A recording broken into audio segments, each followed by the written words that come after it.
you've got a program that you just started in March. What is it called, and what is it all about?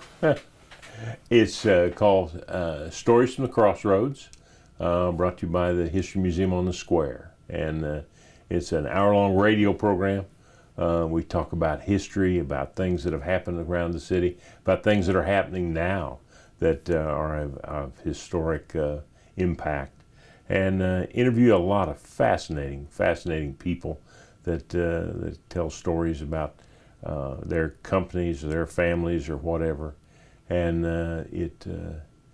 then I've got a segment where I pull the newspapers from 100 years ago and go through the headlines of the newspaper and read about the grocery ads, the prices and so on in the grocery ads and things like that fascinate people. I'm pulling the one for next week's show, and one of the things in there was women's dresses, and a cotton dress was $3.98, but if you wanted to go top of the line and get a silk dress, it was $9.98 for a dress, and you just can't imagine the prices on stuff. Men's slacks for 95 cents and things like that. So I look up old things and then talk about things that happened in the city 100 years ago or 200 years ago. And it's people find it interesting, and I have great conversations. The one I had last week, I had Dr. Dale Moore, who helped to produce the new show about the Ozark Mountain Daredevils for Ozark Public Television. And if you haven't seen it, it's a fabulous documentary, hour and a half, about the Daredevils who are from here in Springfield, and were one of the biggest names in rock and roll in the early '70s when everything was at its peak. And so it's just fascinating to have them on, talk about all the things they found out and all the work it took to put that documentary together.